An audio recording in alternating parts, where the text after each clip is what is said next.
Hey, good afternoon, everybody. Today is February the 2nd. We have a three-game slate to break down for Fanduel. So if you guys are excited just like we are, leave a like. We definitely do appreciate it. And like I said, we definitely saw the likes yesterday. And like I said, it means a lot to us. Thank you, thank you. Like I said, we appreciate every single one of your guys' likes. And we appreciate all the views as well in the last couple of videos. So like I said, hit that subscribe button as well. Don't miss out on Fanduel. And we do DraftKings once in a while as well. If you guys are interested in our premium, we'd love to have you guys for that as well. $6 for day pass includes two lineups, one cash and one GPP for you guys for either FanDuel or DraftKings. We do have a monthly pass available as well for our main slate, two lineups per day for $30 per month per site as well. So if you're interested in that, check us out on our Twitter. That will be in the comment section below. Click that link right there. Give us a follow while you guys are there. Message us. We'll get you guys all set up. And there's our Twitter right there on the screen. And if you don't have Twitter, no worries. We also have our email that will be in the comment section below for you guys. Just copy that email, send us a message, and we'll get you guys all set up via email. And like I said, we can send lineups through your email as well, so no worries about having to sign up for Twitter. All right, so like I said, we have a three-gamer today. We got one early, and then we got the three main ones. Yesterday was crazy all over the place. We had a lot of blowout games. So like I said, I hope you guys were able to, sustain a pretty good lineup. So let's go break it down. We have Houston and Indiana. We have a 6.5 by Houston and a 219.5 total in this one. All right, so let's go look at the Houston side of things in this one. So Kevin Durant is out in this game, but that's the only person that is out for Houston. But obviously, that's a pretty big um, injury. So let's go look at the defense here for Indiana. Most of these defenses tonight are pretty good. This is the one that's not that great. They're kind of middle of the road. They're getting a little bit better, but they do struggle against point guards, give up 26.2 points per game and also 8.2 assists. So Amon Thompson's in a very good spot, and especially usage rate's probably going to get bumped up just a little bit here with no Kevin Durant. So definitely one guy that's going to be very chalky tonight, and I don't mind having him. I think if you're doing GPPs, you have to have a little bit of Reed Shepard. I know he hasn't really been playing a lot, but if Kevin Durant's out, he might go get 24, 26 minutes, and he might go get you 24 to 27 fantasy points. I'll probably have him in maybe in one or two of my lineups if I'm playing only about 10 or 15. But somebody that definitely could get hot and maybe at a little bit lower ownership than these other guys. I think Josh Okogie will carry a little bit of ownership here just because how he's been doing the last couple games.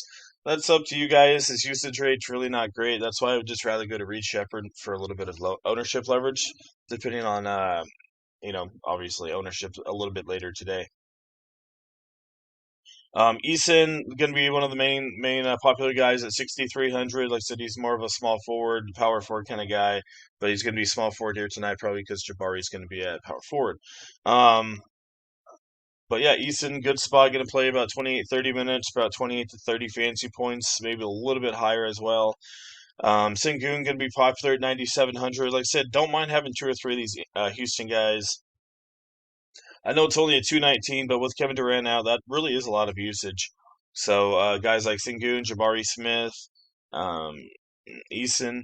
I mean, I know I'm naming all the main guys, Amon Thompson, Reed Shepard, but I mean, that's kind of how it is when you got Kevin Durant out, a guy with over 25% usage rate, and against a easier matchup. Definitely don't mind, like I said, a couple Houston players for the chalk. All right, let's move on to the Indiana side. And we really don't have a ton. I mean, this Houston defense is pretty dang good, as we know. Kevin Durant obviously not there, so it makes it a little bit closer game. But this Houston defense pretty good, as you see. Um, Not many spots they struggle. Small forward, if anything, is kind of where they struggle. So I think Andrew Nembhard's okay in cash games. Like I said, look, there's not a lot of good a lot of good plays out there tonight. So if Andrew Nembhard can go get me 32, 35 points, I mean, you might have to take it if depending on the rest of these guys, because there's not a lot of good ones. Like I said, there is a question mark with Edwards, and we'll get to that one. But McConnell's like I said, Nembhard's an okay cash game play. Um, I mean, if you're doing like I said, if you're looking at GPPs, you got Jay Huff off the bench. But I just don't know. Houston might go a little small, so I don't know if Jay Huff's needed. That might be more of a Jarris Walker thing, but Walker always burns me, and this is not a good matchup for him. So And he's really not playing that big of minutes either. I mean, he's doing half decent, but he's 5,400, so that could be a slight trap play, in my opinion. All right, Minnesota and Memphis. These guys just played the other day. Let's go check this out for you guys. We have a 229 7.5 here by the Minnesota Timberwolves. So we do have a 7.5. We do have Jackson and we do have Edwards and Randall all questionable. So it is a 7.5. So that makes me think maybe one or both these guys are going to play. I don't think Minnesota has a back-to-back tomorrow. So, um, like I said, don't quote me on that one, but I don't think they do. So Edwards should be in a good spot if he plays here. Um, if Edwards doesn't play, Bones Highland comes into play. Even if Bones Highland comes off the bench, he's fine. He's 4,100. If Randall can't play, Naz Reid, Jaden McDaniels, Rudy Wright, they all come into play. If Randall and Edwards are both in play, I mean, I still think you can attack a couple of those guys, Randall, Edwards, and Reid, McDaniels, right? It's a 227. It's the highest total on the slate. They just played each other. A lot of these Minnesota guys had pretty good fantasy scores. So, like I said, keep an eye on that one. But 7.5 is kind of telling me at least one of these guys is going to play because it should be at least a 10 or 11 here. If everybody's healthy, and like I said, we got Jackson as well on that flip side. Here for Minnesota with an injury. So if he can't play, Jock Landale comes into play again. Is it the best matchup? No, but they don't really have any centers. Um, I expect him to be a little bit more popular here today, GG Jackson. I don't know if I'm going to be on him tonight because of the ownership, but I just don't think he's going to get you 32 again. I think he gets around 23, 24. Not interested in Coward or Jalen Wells. Ty Jerome, you can take a shot if he starts again. I know he only played 19 minutes, but he's $4,400, and his usage rate obviously is a little high. So especially if Jackson's out, if Jackson does play, maybe limits Ty Jerome, but he's still only 4,400. All right, moving on to the last game of the night. We have Philadelphia taking on Los Angeles Clippers. There we go. We have a 220 and a 1.5 here by the Clippers, and the 1.5 is very interesting here. Harden is questionable, and it's a back-to-back here. So I could see them bringing back Harden and then resting Kawhi Leonard.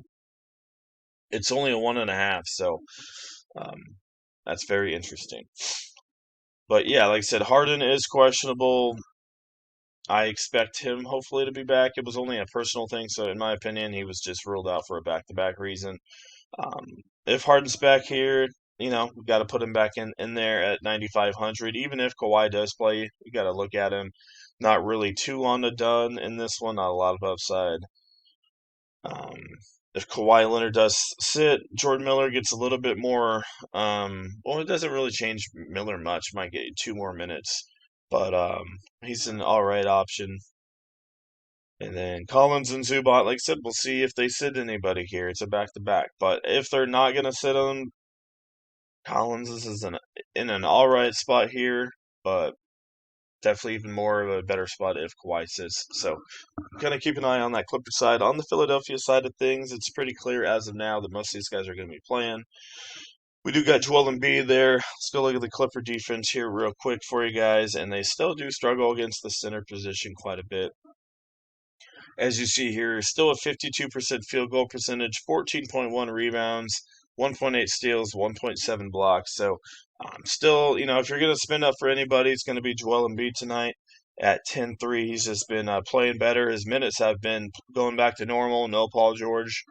So definitely got to look at Joel Embiid. I don't know how much run he's going to get, but Trenton Watford, I just want to mention him. He had 18 fantasy points coming back. So kind of got it done everywhere. So even if he gets 18, 20 minutes tonight and takes a little bit of Barlow's minutes, Watford could be an okay option. Like I said, there's not much tonight. So if you get you 18 or 19 and you're playing 150 lineups, maybe he gets you somewhere. Let me see what else we got going on. Kelly Oubre, like I said, you can look at him as well. Been a little bit better with Paul George out. He is a small forward, going to be going up against Kawhi if Kawhi's there, so not the greatest matchup on paper, but still should get you around 25 to 27. Quentin Grimes definitely let me down last time. Didn't really play a lot of minutes, only 15. Had 11.8 fantasy points, so maybe he comes back and plays 25, 24, 25 minutes here. At 4,800, like I said, he's an all right option. Shooting guards, the Clippers do struggle again. 3.7 three-pointers given up and also 5.3 assists. So I know he sucked really bad last time, but if anyone's going to be able to have a half decent game, it's going to be Quentin Grimes at lower ownership. And then you got Tyrese. Tyrese is all right, but I would rather have Joel Embiid here in this one. So um, we got a couple minutes. Let's go put in a couple plays for you guys. Um, so, like I said, I think these two are going to be really popular. Who do you want to pick, Harden or Thompson? I mean, it's up to you. This one might be a little bit more competitive. Like I said, if Leonard's out, that gives the bump to Harden. But Amon Thompson's in a really good spot as well. Um, Let me see. Ty Jerome's all right at 4,400, as I mentioned. There's just not a lot of really great point guards out there. So if you need to spend up on those two, you can. But then that kind of limits you a little bit everywhere else. Um, like I said, you got Quentin Grimes at 48. That's probably the lowest they go there. Maybe Josh Okogie in a couple. Um, like I said, you got Eason at 63. Not too bad of a spot. And then let's see what else we got. Said I really want to get Embiid, so that's gonna put you at 5,000. That's doable. There's a couple cheaper guys that you can get in there and raise up to get some guys at 50, 56, 57. But I think that's definitely doable in GPPs. That's definitely not cash game because it's going to be a little bit risky. But yeah, not too bad. I think this slate's definitely doable. Just just got to take the fantasy points that are there. I don't think it's going to be a 380, 390 night. I think cash line going to be around 310, 315. So if you just play it correctly and play smart, then you guys should be all good tonight. So once again, if you guys want to come join us for premium, we'd love to have you. Only $6 for a day pass. You get one cash lineup and one GPP lineup for the main slate, and that's either for FanDuel or DraftKings. You guys get to pick. And if, like I said, we have our Twitter in the comment section below. Click that link right there. I will take you right to our Twitter. Give us a follow while you guys are there. Message us. We'll get you guys all set up on a day pass or a monthly pass. And like I said, we have our email in the comment section below. If you guys don't have Twitter, message us on our email. We'll get you guys all set up that way as well. So once again, thanks for watching. Really appreciate the support the last couple days. It really does mean a lot to a small streamer like me that puts out videos and content. So like I said, those likes really do go a long ways. And once again, thank you for watching, and hopefully this advice helped you guys out a little bit. And yeah, if you guys have any questions, you guys can always put something in the comment section, and I will definitely respond when I can. All right, once again, thanks for watching, guys. We'll see you in the next one.